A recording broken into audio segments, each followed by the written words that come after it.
दोस्तों, Iran, Israel और America की जंग से जुड़ी आज की बड़ी खबरें देखिए। ईरान के इस्फहान एयरपोर्ट पर फिर बमबारी हुई और इजरायली हमलों में लेबनान में भी आज अभी 12 लोगों की और मौत हो गई। वहीं इधर ईरान के कई तेल डिपो पर भी अमेरिका और इजराइल ने मिलकर एक साथ फिर से बड़ा हमला किया। इसके चलते ईरान की राजधानी तेहरान में धुएं और आग से पूरा दहशत का माहौल है, क्योंकि इजराइल ने अब ईरानी तेल ठिकानों को निशाना बनाना शुरू कर दिया है। आज कई तेल ठिकानों पर मिसाइलें गिराई, जिसमें 3 डिपो और 30 फ्यूल टैंक भी तबाह हो गए। उधर जवाबी कार्रवाई में ईरान ने भी 5 देशों पर हमले किए और कहा कि हम ये जंग 6 महीने तक लड़ेंगे। बात कुछ यूं है, अमेरिका, इजराइल और ईरान के बीच जंग का आज 9वां दिन है और इस बीच इजराइल ने ईरान में तेल भंडार और रिफाइनरी फैसिलिटी से जुड़े ठिकानों पर हवाई हमले भी शुरू कर दिए हैं। इजरायली मीडिया वाईनेट के मुताबिक ईरान के 30 फ्यूल टैंक और 3 तेल डिपो को आज अमेरिका, इजराइल दोनों ने मिलकर निशाना बनाया। उधर ईरान ने पलटवार करते हुए 5 देशों पर हमला किया, जिसमें इजराइल के अलावा कुवैत, सऊदी अरब, बहरीन,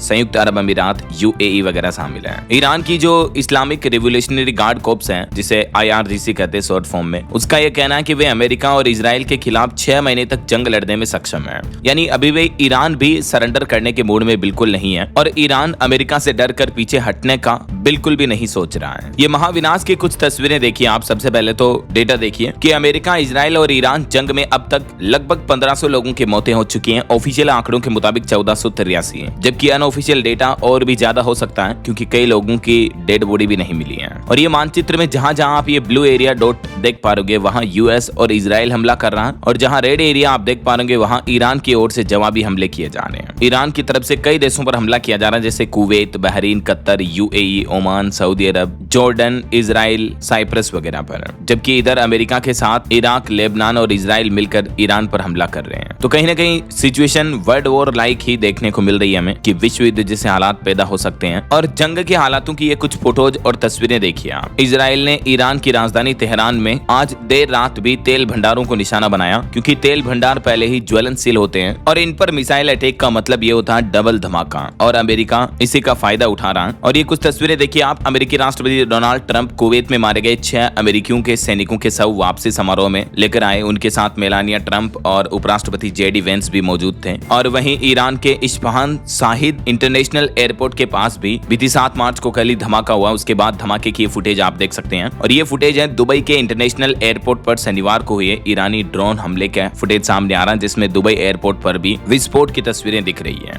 और ये देखिए एक बड़ी भावुक कर देने वाली तस्वीर। तेहरान में अमेरिकी इजरायली हमले में मारी गई 2 साल की जैनब साहिबी का शनिवार को अंतिम संस्कार हुआ, और इनके अंतिम संस्कार में हजारों लोगों की भीड़ उमड़ी। जंग में मारी गई बच्ची को महिलाओं ने कंधा दिया, फूलों से सजी कब्र में उस बच्ची को दफनाया, हजारों लोगों ने एक साथ नमाज पढ़ी। क्योंकि दुख इस बात का होता है दोस्तों, आखिर की मासूम बच्चों का क्या कसूर। जो 2 देशों की सरकारें लड़ रही हैं, कई देशों के राजनेता एक दूसरे से लड़ रहे हैं, वो सब ठीक है, लेकिन इन मासूमों का क्या कसूर? क्या इन्हें इस दुनिया में जीने का अधिकार नहीं है? ये देख सकते हैं आप तस्वीरें। जंग के बीच ईरान में हजारों लोगों ने इकट्ठे होकर जुमे की नमाज भी अदा की। और ये कुछ वीडियो फुटेज आ रही है कि ईरान की राजधानी तेहरान में इजरायली हमलों के बाद काली बारिश हुई, आसमान से एसिडिक रेन बरस रही है। और बड़ी खबर देखिए, ईरान के परमाणु भंडार पर भी कब्जा करने की तैयारी कर रहा अमेरिका और इजराइल, दोनों यहाँ विशेष बल उतार सकते हैं। एक्सियोस की रिपोर्ट में ये चौंकाने वाला दावा किया जा रहा कि ईरान का जो परमाणु कार्यक्रम है, उसको भी इजराइल, अमेरिका मिलकर हथिया सकते हैं। वहीं इधर ईरान ने एक चौंकाने वाला दावा किया, कहा कि कई अमेरिकी सैनिक हमारी हिरासत में हैं। हालांकि ईरान के इस दावे को अमेरिका ने खारिज कर दिया और कहा कि ये झूठ फैला रहे हैं। ईरान का उधर कहना कि अमेरिका हम पर कब्जा क्या करेगा, हम 1 इंच जमीन भी नहीं देंगे।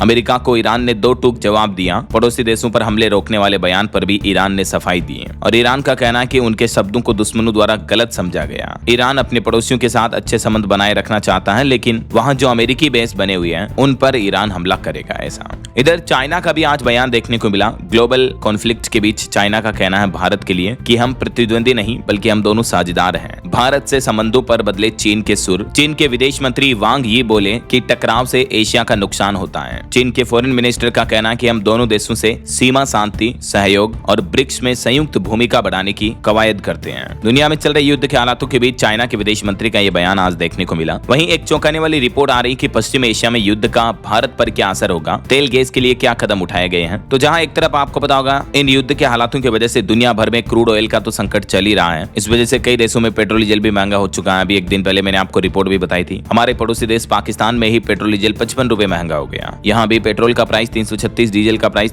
121 रुपए प्रति लीटर चल रहा है, राइट। लेकिन भारत सरकार ने राहत की खबर दी है कि हमारे देश में पेट्रोल डीजल के दाम नहीं बढ़ेंगे, क्योंकि अब भारत की केंद्र सरकार ने हॉर्मुज रूट प्रभावित होने पर नए रास्तों से कच्चे तेल की सप्लाई 10% तक बढ़ा दी है। तो इससे अच्छी बात यह है कि भारत में पेट्रोल डीजल के प्राइसेस जो है नहीं बढ़ेंगे। हालांकि ईरान इजराइल जंग की वजह से कच्चा तेल अब तक एक सप्ताह में ही 27% महंगा हो चुका है, लेकिन भारत में तो इसका असर ज्यादा नहीं दिखेगा। लेकिन भारत में असर एलपीजी गैस सिलेंडर के प्राइस के रूप में दिखा है। अभी एक दिन पहले ही सरकार ने एलपीजी सिलेंडर की कीमतों को 60 रुपए महंगा कर दिया, जो घरेलू गैस सिलेंडर आता है ना 14 किलो 200 ग्राम वाला, उसकी कीमतों को, और जो 19 किलो वाला सिलेंडर है उसकी कीमतों में 114-15 रुपए की बढ़ोतरी कर दी है। इनके बारे में डिटेल जानकारी अगर आप देखना चाहते हो तो डीएलएस न्यूज चैनल पर मैंने पहले ही बता दिया आपको, ये मॉर्निंग बुलेटिन वाले वीडियो में। बहरहाल अभी हम बात करते हैं वॉर सिनेरियो को लेकर और क्या अपडेट आ रहे हैं। देखिए, चाइना का कहना है इस जंग पर कि दुनिया जंगल के कानून पर वापस नहीं जा सकती है। चीन ने यूएस और इजराइल के द्वारा किए जा रहे ईरान पर युद्ध की निंदा की, और चीन के विदेश मंत्री वांग यी ने भारत चीन सहयोग पर भी जोर दिया, और इस युद्ध के हालातों को लेकर उन्होंने कहा कि दुनिया जंगल के कानून पर वापस नहीं जा सकती है। वापस हम आदिवासी की तरह बनकर नहीं लड़ सकते हैं, हमें मिलजुल कर बातचीत से समाधान निकालना चाहिए, और ये वाकई में उनका बहुत ही अच्छा बयान भी है। वहीं देखिए, अमेरिका में जो भारतीय मूल के न्यूयॉर्क के मेयर बने थे ममदानी, आज उनके आवास पर भी बम हमले की कोशिश की गई। इस कोशिश में 2 लोगों को हिरासत में लिया गया। स्थिति अभी काफी तनावपूर्ण चल रही है।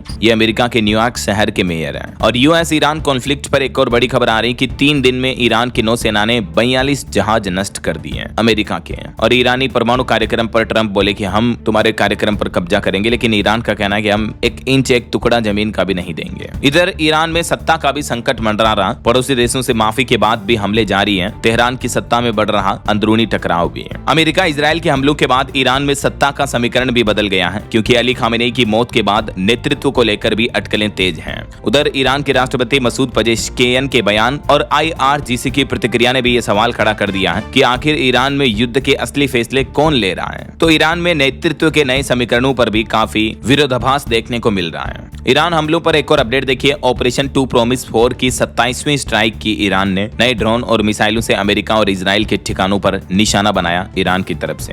वहीं जब कल खबर आई थी कि रूस ईरान को कुछ हमलों की खुफिया जानकारी दे रहा, तो इन रिपोर्ट्स पर भी अमेरिकी राष्ट्रपति डोनाल्ड ट्रंप बोले कि कोई खास फायदा नहीं होगा। जंग के बीच अब वैश्विक तनाव और बढ़ता जा रहा, क्योंकि इसमें पाकिस्तान और रशिया के भी इनडायरेक्टली शामिल होने के आरोप लग रहे हैं। ऐसे में एक सबसे बड़ा सवाल ये कि क्या फंस गए ट्रंप और नेतन्याहू, क्योंकि अपने विरोधियों को ऐसे झटका देगा ईरान। एक नई रणनीति पर काम कर रहा। देख सकते हैं आप ईरान की युद्ध रणनीति क्या है। ईरान का प्लान है जल्दी जीत के बजाय लंबे समय तक संघर्ष झेलना, महंगे रक्षा सिस्टम खर्च करने पर मजबूर करना, तेल मार्गों के जरिए वैश्विक दबाव बनाने की रणनीति बनाना। तो इन हालातों में ईरान काफी स्मार्ट प्ले कर रहा है, जबकि अमेरिका ज्यादा अग्रेसिव प्ले कर रहा है। यही वजह है कि अमेरिका इतना पावरफुल होने के बावजूद भी ईरान उसे बराबर टक्कर दे पा रहा है। और वहीं आज के हमलों के बाद कुवैत में भी तेल उत्पादन कम हुआ। इस बीच भारत भी सतर्क हुआ और दुबई मरीना में टावर को मलबे से भी नुकसान पहुंचा। इसकी भी कुछ फुटेज सामने आ रही है। और अभी एक दिन पहले तो आपको पता होगा ईरान ने अमेरिका के थर्ड डिफेंस सिस्टम पर भी हमला किया था, जिसमें एक जॉर्डन वाला सिस्टम तो तबाह हो गया, पूरा क्रैश हो गया। 22,000 करोड़ रुपए का नुकसान हुआ अमेरिका को। तो यही तो रणनीति है ईरान की कि धीरे धीरे से प्ले करो,